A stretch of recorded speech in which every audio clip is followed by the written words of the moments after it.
Hola, bienvenidos a los Histotest de HistoChannel. Estos cuestionarios se han diseñado con un doble objetivo en mente.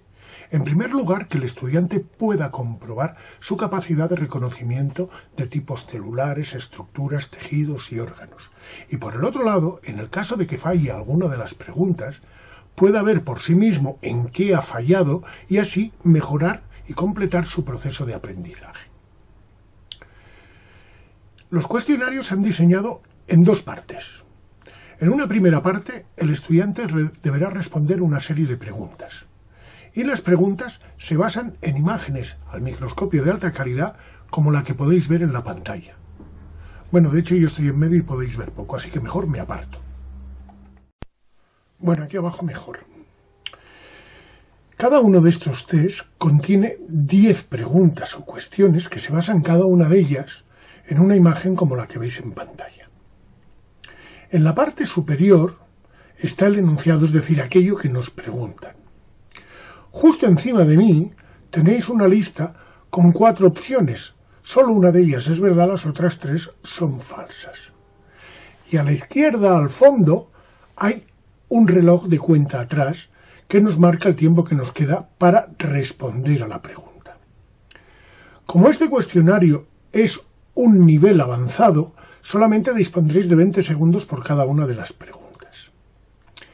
Yo os recomiendo que cojáis un papel y un lápiz y pongáis del 1 al 10 para en cada uno de ellos poner la respuesta adecuada. Porque cuando acabemos con todas estas preguntas, empezaremos con la segunda parte del test, que es que yo responderé cada una de las preguntas de forma razonada para que comprobéis si lo habéis acertado o, en el caso de que lo hayáis fallado, entendáis el por qué hayáis fallado y así podáis aprender de la respuesta equivocada. ¿Preparados? Coged papel y lápiz, que vamos a empezar. Cuestión 1.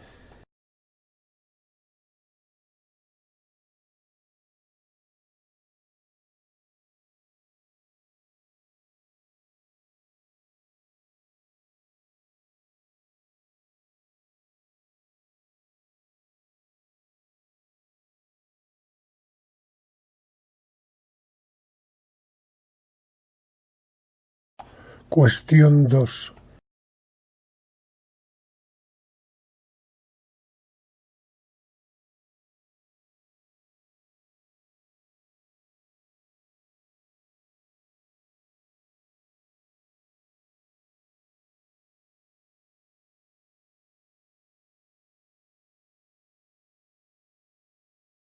Cuestión 3.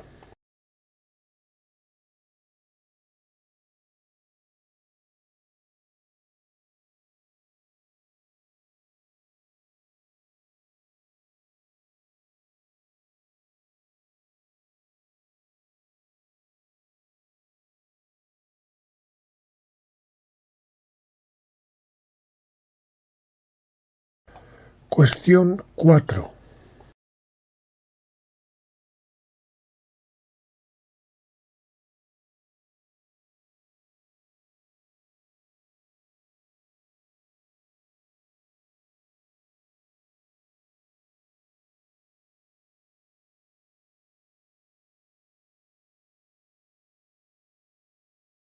Cuestión 5.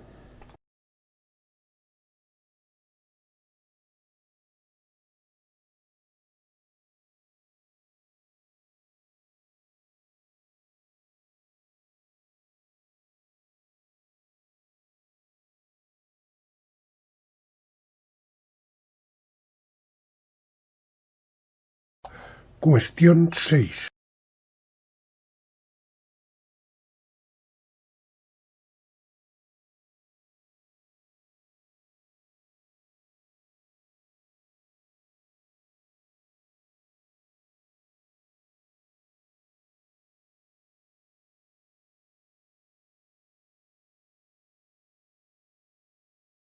Cuestión 7.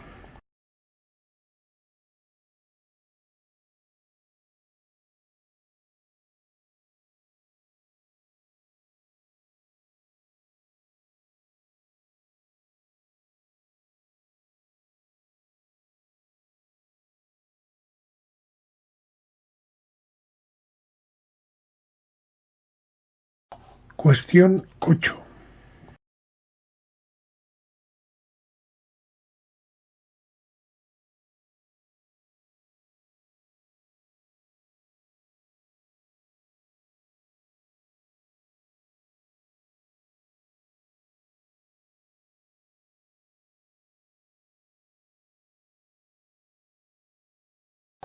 Cuestión 9.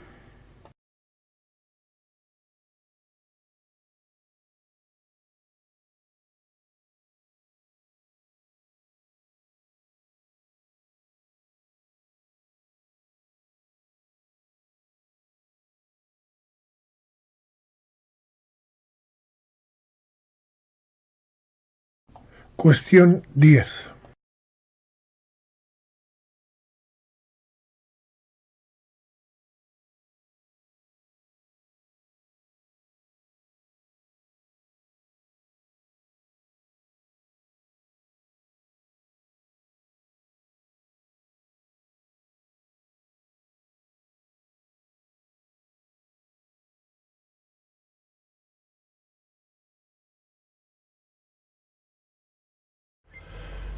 La pregunta hace referencia a una estructura que claramente se encuentra en la cabeza. La imagen nos muestra un corte longitudinal de la cabeza de un animal pequeño, probablemente un roedor.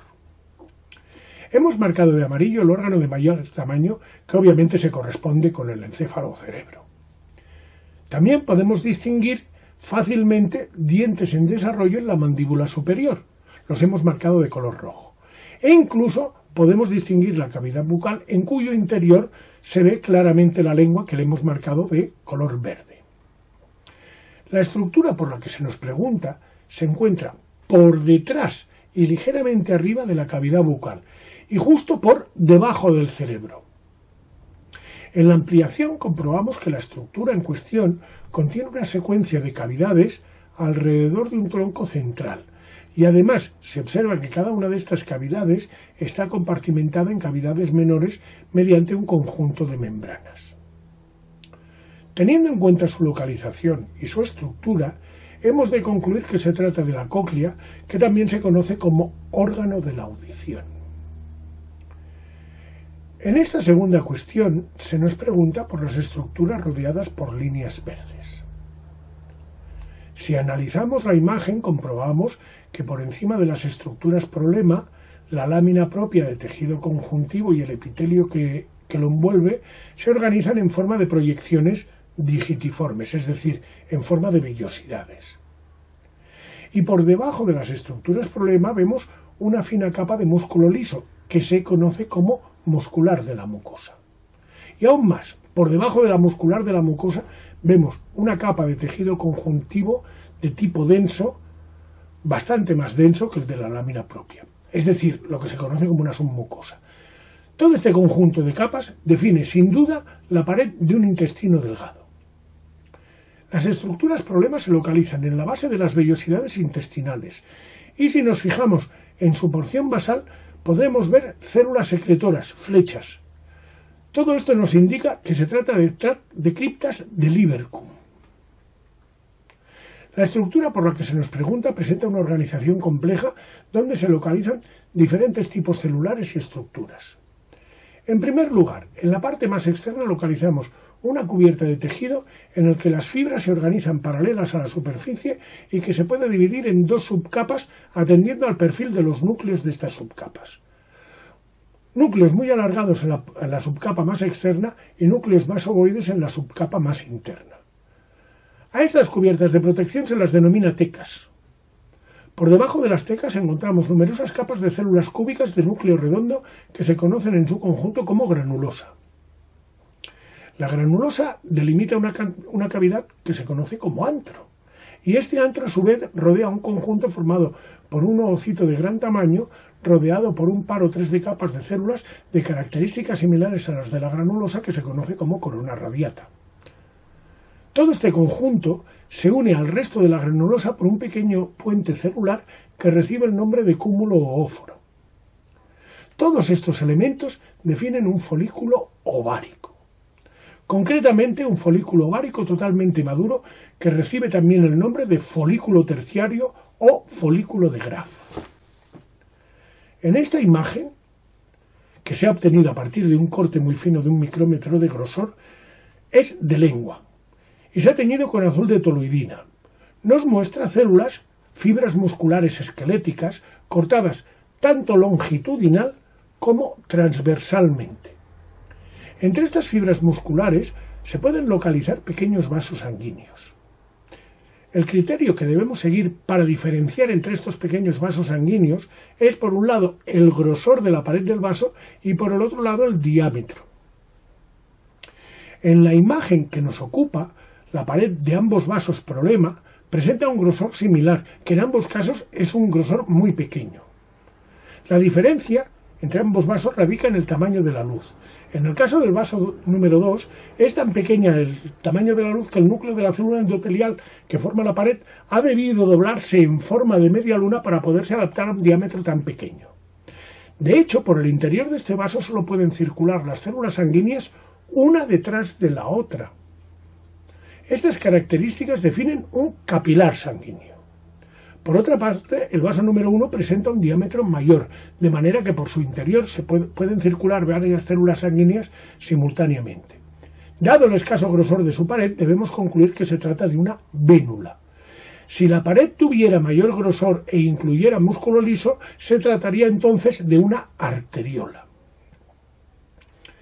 En esta quinta cuestión se nos pregunta por un tipo celular que se caracteriza por un núcleo de gran tamaño comparado con los otros núcleos, perfil claramente ovalado y cromatina laxa que se organiza formando unos pequeños grumos asociados a la envoltura nuclear, es decir, periféricos.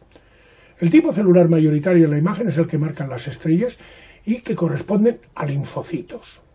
Además, en el centro de la imagen podemos ver una estructura muy peculiar que se puede definir como capas concéntricas de células en proceso de apoptosis, cuyos núcleos aprecian con diferentes grados de compactación. Estas dos características definen que la imagen se ha obtenido del timo, concretamente de la médula del lobulillo tímico. Con todo esto debemos concluir que las células requeridas solo pueden ser o bien macrófagos o bien células reticuloepiteliales. También se conocen como epitelios reticulares. Si tenemos en cuenta que los núcleos de los macrófagos suelen tener un perfil irregular y muy variado, mientras que las células reticuloepiteliares suelen tener un perfil nuclear liso, concluiremos que estas células son células reticuloepiteliares. La imagen, que se ha obtenido de un corte fino de 1 micra de grosor teñido con azul de toluidina, nos muestra una pared formada por diferentes capas de células. Estas células no son todas iguales, sino que presentan morfologías diferentes. Así encontramos células de morfología irregular y núcleo con perfil almendrado, que se conocen como células de Sertoli.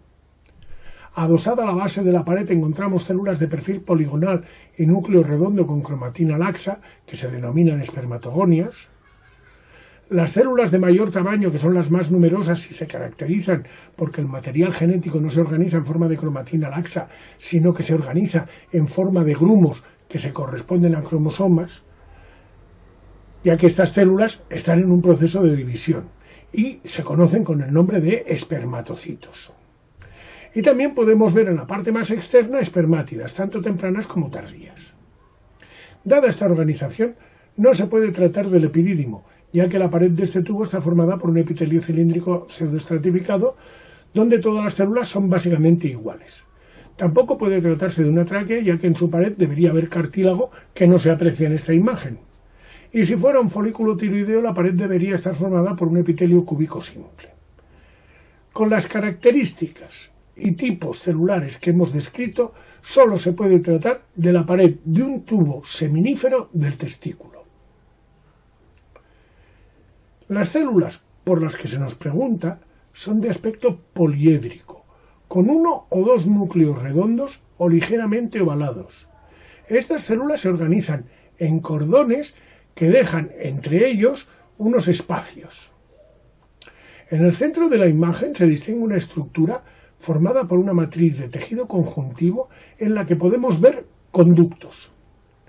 Estos conductos no son iguales y presentan diferente pared. Así encontramos un tubo de pared delgada formada por un endotelio, obviamente se trata de una vena, la hemos pintado de color azul. Encontramos también un conducto con una pared más gruesa en la que se incluyen células musculares lisas, que obviamente se corresponde con una arteria, la hemos pintado de color rojo. Y por último distinguimos un tercer conducto cuya pared está formada por un epitelio cúbico, no plano como en los otros dos, y que se denomina conducto biliar. Este conjunto de al menos 3 tubos, pueden haber más, pero al menos hay 3, que están insertos en una matriz de tejido conjuntivo, se conoce como espacio porta-hepático. También se conoce como tríada portal. Esta estructura se da exclusivamente en el hígado, por lo que las células marcadas deben ser forzosamente hepatocitos. La imagen muestra claramente una estructura del sistema nervioso, la cual se ha teñido con la técnica de Kluver y Barrera, que, como podemos apreciar, esta imagen, el tejido se organiza en capas. En la parte más interna vemos una capa formada por multitud de hilillos teñidos de color azul oscuro y dispuestos de forma bastante paralela. Estos hilillos se corresponden con axones mielínicos, por lo que debemos considerar que esta capa sería la sustancia blanca. Por encima podemos encontrar una gruesa capa formada por diminutas neuronas dispuestas muy densamente y cuyos núcleos son compactos y redondos. Es por esto que a esta capa se la denomina capa granular o de los granos. A esta capa se le superpone una delgada capa que contiene de forma dispersa unos grandes somas y se conoce como capa ganglionar. Y la más externa es una capa formada por escasos y dispersos somas de tamaño mediano-pequeño, que se conoce como capa molecular. Si nos fijamos con atención en la capa ganglionar, veremos que contiene unos grandes somas neuronales con forma de gota, de cuya porción apical emerge una gruesa dendrita. Este es un corte de 7-8 micras de grosor aproximadamente, por lo que no se puede ver todo el árbol dendrítico de estas neuronas. Si estuviéramos estudiando un corte grueso teñido con la técnica de Golgi, comprobaríamos que los árboles dendríticos de estas neuronas son grandes, densos y se disponen en la capa molecular, con el aspecto de densos setos. Recordemos que el neocórtex se organiza en 6 capas, aparte de la sustancia blanca. El hipocampo se organiza en 3, con la salvedad de que la capa interna y externa son de carácter molecular, y los somas neuronales se localizan casi exclusivamente en la capa central, y que en la médula espinal la sustancia gris es externa y no interna, como en la imagen. Lógicamente, con todo lo expuesto, la imagen lo que nos está mostrando es un corte de la corteza del cerebelo. En esta penúltima cuestión se nos requiere por un tipo celular concreto. El análisis de la imagen muestra que está formada por 2 tejidos. Uno en la parte superior, que es un epitelio plano estratificado, y el de la parte inferior derecha, que se puede ver que se trata de un tejido conjuntivo. Esto define las capas más externas de la piel, la epidermis y la dermis respectivamente. Se aprecia que, a su vez, la epidermis está organizada también en capas, que desde la dermis se denominan estrato basal, estrato espinoso, estrato granuloso, estrato lúcido y estrato córneo. La célula por la que se nos pregunta se localiza en el estrato espinoso y, a diferencia de del resto de células de este estrato, tanto el perfil de su citoplasma y también el perfil de su núcleo son irregulares, y esto lo diferencia claramente del resto de células de este estrato. Por lo tanto, debemos pensar que se trata de una célula de Langerhans, que es una célula presentadora de antígenos. La última pregunta hace referencia a la nomenclatura de un grupo heterogéneo de células. Lo primero que nos llama la atención de esta imagen es la presencia de un corpúsculo renal, que hemos pintado en rojo, y adyacente a este corpúsculo renal un túbulo contorneado distal, que hemos pintado en verde. El conjunto de células por el que se nos pregunta está formado en parte por células de la parte de la pared del tubo contorneado distal que se encuentra adyacente al corpúsculo, lo que se conoce como mácula densa, y en parte formado por células que se encuentran entre el glomérulo de Malpighi del corpúsculo renal y el propio tubo distal. A estas células se las denomina células mesangiales extraglomerulares. A todo este conjunto de células se le conoce como aparato yuxtaglomerular y tiene como función la regulación del volumen del filtrado glomerular mediante el control del flujo sanguíneo entrante en función de la cantidad producida de orina por ese corpúsculo renal. Espero que este cuestionario os haya gustado y os haya resultado útil, pero sobre todo lo que espero es que os haya ayudado a aprender. Si así ha sido, por favor, clicad el me gusta y suscribiros al canal. Y no os perdáis, hay muchos más cuestionarios como este. Nos vemos.